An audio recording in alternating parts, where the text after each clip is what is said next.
Crypto Twitter is awash with the rumor of SEC Chairman Gary Gensler resigning from the regulatory agency.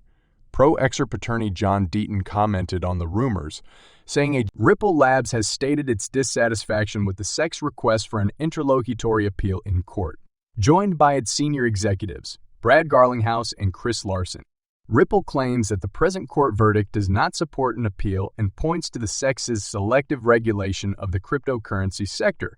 This selective approach raises questions about how the SEC implements the Howey test, which determines whether a digital asset is a security or not. This discovery has far-reaching implications for the current court dispute.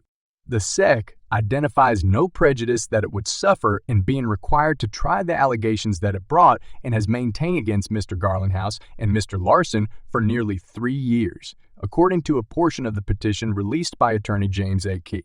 Fallon. And the SEC refuses to recognize much alone remedy, the significant damage that additional delay will inflict the individual defendants. The SEC's half-hearted stay motion lacks legal, factual, and equitable basis.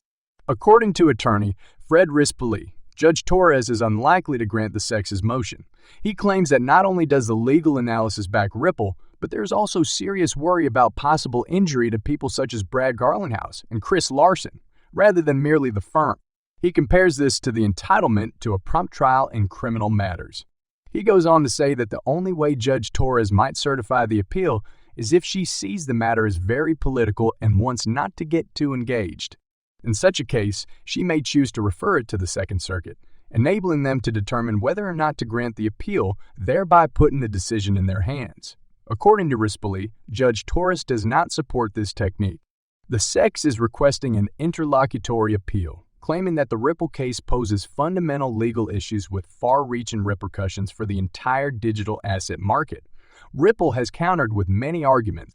In the midst of the legal saga between Ripple and the SEC, John Deaton, a legal champion for XRP investors, provides a ray of light. He reveals the legal complexities that might lead to a settlement between Ripple and the SEC. Deaton's insight comes at a critical juncture: the legal battle between Coinbase and the SEC.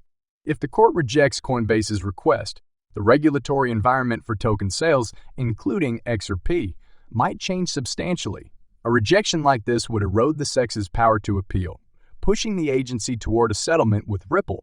Deaton believes that even if an appeal were viable, the agency's power would wane, making a settlement more appealing. Ripple has also not been idle. In a recent filing, it argued that the SEC had strayed from legal principles, particularly with regard to the Howey test for token sales. This development follows a positive July verdict for Ripple, which prompted numerous exchanges to consider relisting XRP.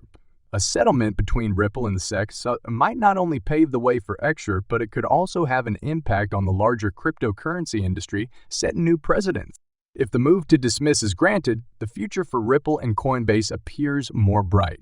Such a decision would establish new precedents in the crypto industry, providing much-needed clarity and encouraging innovation.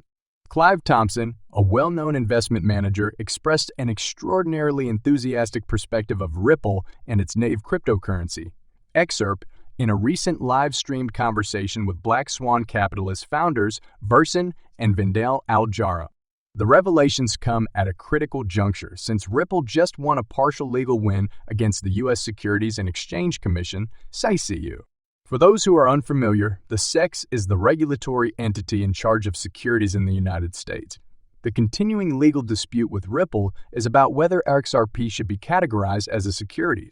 In July, Judge Annalisa Torres ruled that XRP did not meet the threshold for classification as such, giving Ripple a partial victory. Nonetheless, the matter remains unsettled since the SEC responded with an interlocutory appeal.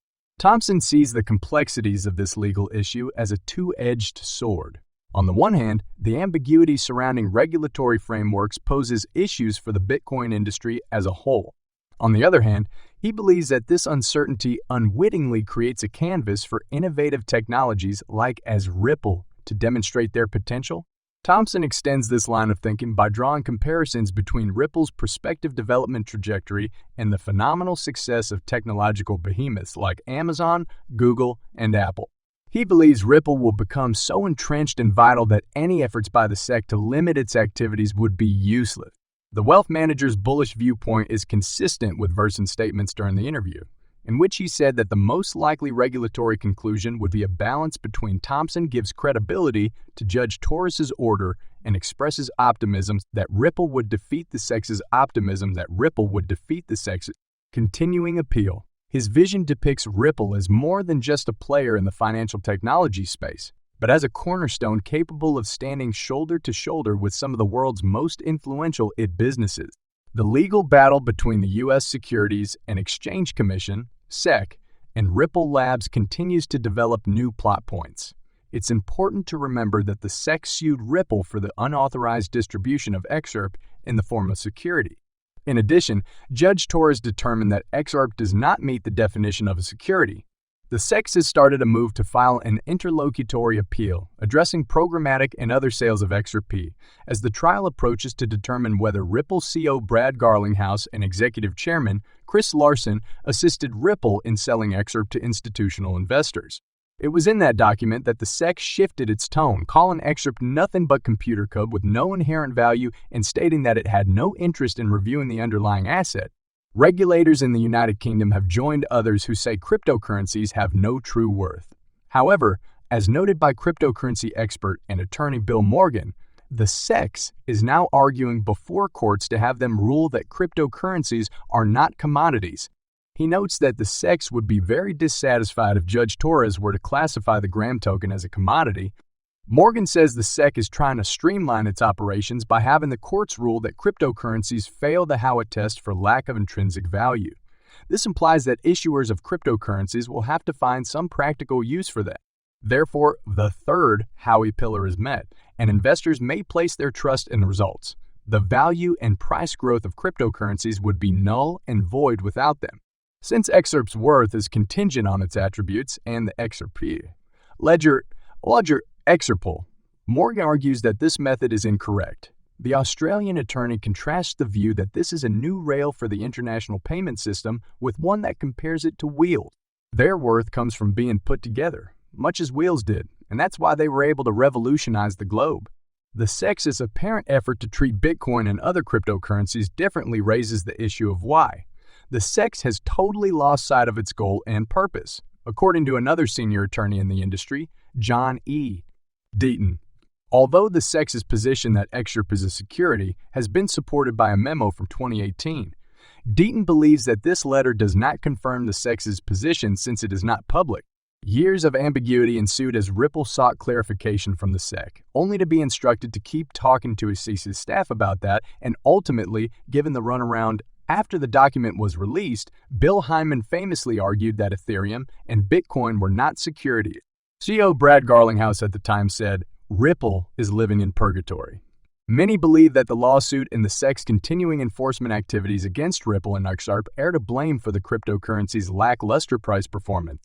Prior to the litigation, XRP was the second most valuable cryptocurrency and was widely regarded as the currency of the future for the financial sector.